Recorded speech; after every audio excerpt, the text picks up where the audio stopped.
the time when we started HDFC, the concept of customer, service was not existent at all. We actually, I think, benchmarked customer service. And I think we continued to do that right through, even despite a whole lot of competition, a whole lot of other players coming into the market. I think the most important thing that we did was we focused on the middle class. The middle class in India, the upper lower class and the middle class in India are the ones who needed housing the most. And we focused on a segment which hitherto had actually no access to money to buy their homes. And I think that was really one of the successes. And most important really was that our belief in corporate governance to do things the right way, to make sure that at any given time, our ethics of both towards the organization and towards the customer and the way we do business was never ever diluted.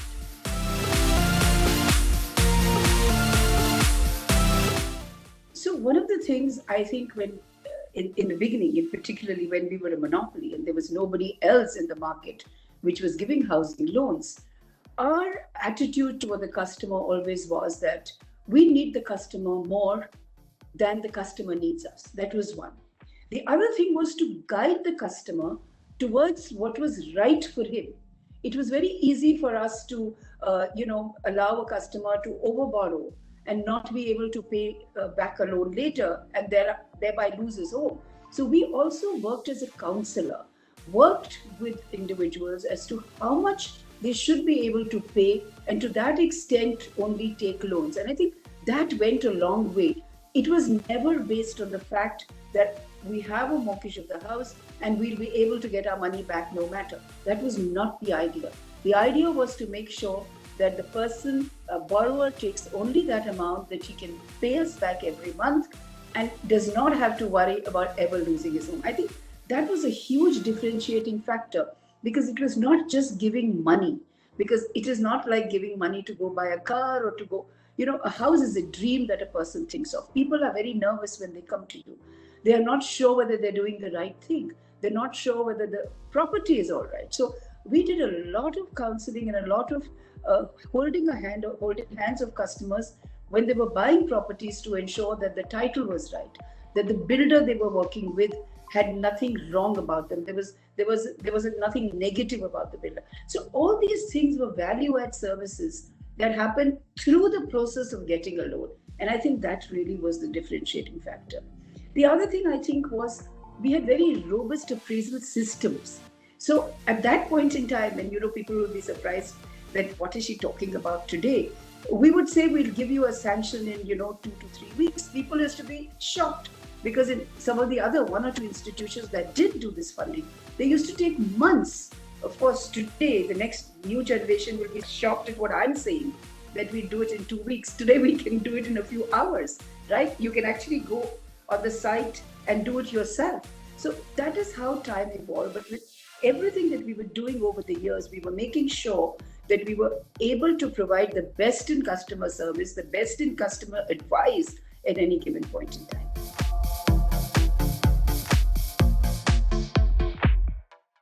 If we don't have a third wave, and I'm just hoping and praying we don't, but my heart wants that, but my head says that it is going to come.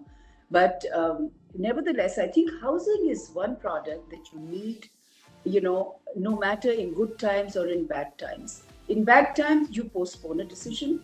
In good times, you do it fast because, you're more comfortable about yourself. But I think as far as I can see what's happening in India, the government has done a hell of a lot for trying to keep the economy afloat. Recently, as you know, they've also announced a $75 billion, they've earmarked $75 billion for spending on infrastructure and housing and infrastructure and roads and real estate all comes part of that. The government has come up with moratorium on people who've taken loans and are having a problem to pay. They came up with a moratorium scheme. They've come up with a scheme whereby if you have some problem, you can go and restructure your loan. I'm not only talking housing loans, even loans that you have for your livelihood, loans that you've taken for your business. you can go and restructure.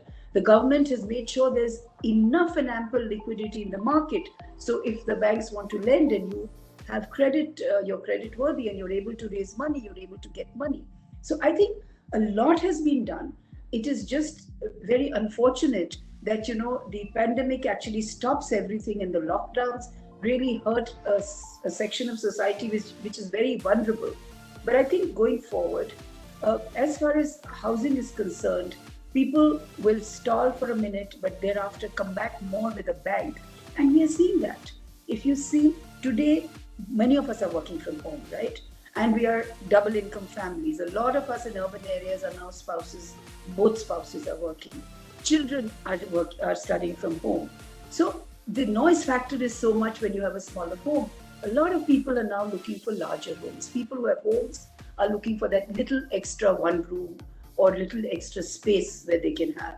People who were living in rental housing have all of a sudden felt very vulnerable. What if it's something had happened to me? What do I do? So again, you're seeing people who had postponed the decision that we will buy a home 3-4 years later are thinking maybe this is the time when I should buy. I think overall what has happened is the government and state governments in various states have come up with lots of stamp duty waivers, reduction in property taxes, all in an effort to actually help people own homes. And I just want to share one more thing about housing. Housing as an industry is an industry which really comes into being. It's a kickstarter for the economy. There are something like 270, things that go into making a house. It creates employment. It generates, at the end of the day, it generates work also for women. It's just not, men centric. So housing as a indicator in the economy, and if housing does well, normally it means the economy will follow. So I'm very, very positive with what the government has done, both in terms of the benefits that they are giving, that the future for us in particular in the next 3, 4, 5 years will only become better and better.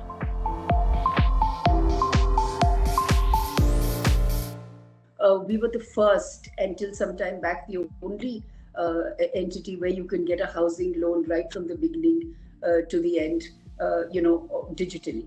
Just getting onto our site, applying for a loan, and getting an approval. Yes, now other people have come in, and we use technology in a big way. One of like every cloud has a silver lining, right? One of the positives of the pandemic in working from home was that we ended up using all the technology that we had, and hitherto were not using it to the utmost. And thereafter, also during the last 1.5 years, actually used and got into technologies that we were planning to get into. So everything got preponed, I think, by about 1.5 years. And that is what happened. The result of that was that if you see the applications that we are getting in on home loans, close to 81% of the applications that we get are from the digital space. Our deposits, HDFC raises deposits, and our deposits are AAA rated. 95% of the deposits that we raise today come through the digital mode. So technology has really helped us during this period when everybody was sitting at home and we couldn't do things. But I think the efficiencies that have come through, the way we've been able to do have our turnaround times in cases of loans, also in cases of deposits were coming. When you place a deposit online, you get your certificate immediately. I think the whole way of doing business has changed. This is going to continue and maybe even get much, much better. One of the other unique things that we did was very interesting, was we did a property show, a virtual property show, with, again, so much technology available. Today, you can virtually have a walkthrough to a house, through an apartment if you want to, you don't want to go there and see it. So we did a property show, which was very, very, appreciated, not only by customers, but also for developers, because developers at that point in time were at their wits' end how to, encourage people to come and see a property. Normally when you buy a house, you need to see what you're buying. So at least this was a step in favor. I still think by just seeing it on a screen, people are not going to go buy a house, but at least you become closer to taking that decision. And I think that was one of the first that we did, which was what we called a virtual property show.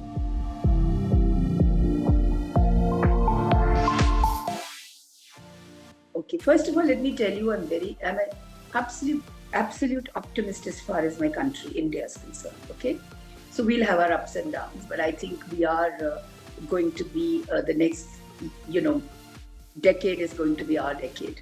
We have our little ups and problems, but that's not the issue. I think very soon, and I'm just hoping the third wave doesn't come. You'll see corporate spending again, right? You'll see investments coming up again. I think even from an economy point of view, what the World Bank has actually the numbers that you see on GDP have become better. If they're not as much as we had the economists had talked of earlier, but the recent numbers that they're talking of are better than some other economies. So India is still the place where the world is going to see growth. It's going to be a place where we are going to get some of the benefits of what maybe China is losing. Okay, so in terms of even engineering and what can be done here. So I'm an optimist. Okay, let me tell you that first. So when that happens, you're going to have jobs being created. Okay, housing as a percentage of GDP, which is a big metric when you look at countries. One of the things they say how advanced is a country is also based on what sort of mortgages as a percentage of GDP, what are they like? India is very low. We are at about 11. When we started HDFC, we were 3 or 4. So over 40 years, we've now reached at about 11. The point is there is a huge need for housing. And I think this is going to be the time when people are going to come back, as I mentioned earlier, and look for that house. The population of our country, and these are numbers you must have heard so often, I'm sorry I'm repeating them again, that people below the age of 35 are 65% of our country is people below the age of 35. Once you get a job and once you buy that first car for all youngsters, the next thing that people have started buying are homes at much younger and younger ages. So I think the next 10 years, if you look at India, and I don't think you should look at more than that right now, next 10 years, the economy is going to do well, and I'm sure our sector is going to do well, and I'm sure we are going to see a whole lot of home ownership, and I'm just hoping that 11% that I talked of reaches 22%, which is, just for your information, countries like Thailand, countries like smaller countries than us have those sort of numbers.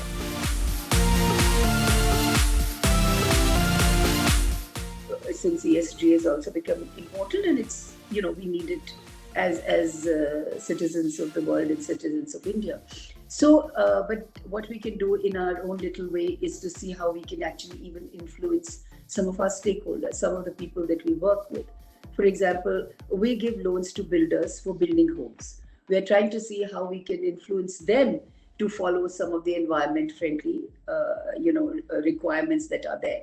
I think very soon it's going to become an imperative for all of us to do so. We started trying to, save on things like don't use plastic in the offices, try and reduce paper, make sure that you have LED lights and you're not using, the old-fashioned lights where the energy consumption was higher.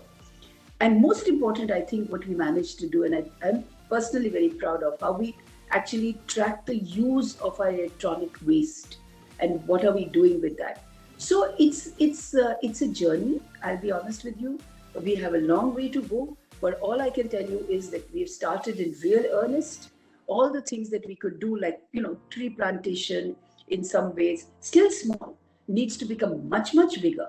But those things have started. More than anything else, what we're trying to do is to get this whole concept of ESG, of saving energy, saving trees, as a part of a thinking of the whole organization. As the organization starts thinking that way, all of us take it back home. All of us do the same things back home. And that has really been the endeavor, to try and make it a collective action. Like since we started this, today we would have done close to about 20,000 crores of retail housing, which is, when we lend to people like you and me, where we have about close to 50,000 homes we have funded, which right now are so-called green. As far as our corporate portfolio is concerned, where we give loans to an office space and it's being rented out, what we call lease rental discounting, there our number is close to 60%. But of course, That hasn't got anything to do with us. It is the owners of the company, the people who are building, who have made sure that these are green building and these are energy efficient buildings. But there it is 60%. But where we can influence is where somebody is buying a house or building a house actually, or giving a loan to a developer, how he can within his, within the way he's doing his normal things, also include water recycling, see whether he can use solar energy wherever possible. So trying to make that fraternity also very, very conscious of it. And let me tell you, they already are. This whole thing of being rated green rated by the IGBC, which is the organization that rates buildings in India, or the LEEDs certification, etc., has become something that most developers have now started thinking about and are vying to get it. So I think that has been a big positive in this sector. On the S of ESG, I think what we are trying to see is how we can reach out to a different segment of society. For example, women borrowers. Today, close to 60% of our loans that we give, we have women borrowers. We are trying to see how we can include more women ownership also. And that's one of the things that we're trying to talk to customers and explain to them, what if someone think that were to happen to you, you won't have a problem of transferring the loan, you won't have a problem of title, etc. So how to nudge people to do that. Also, I would say here is that you're seeing a lot of the EWS and LIG portfolio of ours grow. Close to about 33% of our loans in terms of values are in that segment.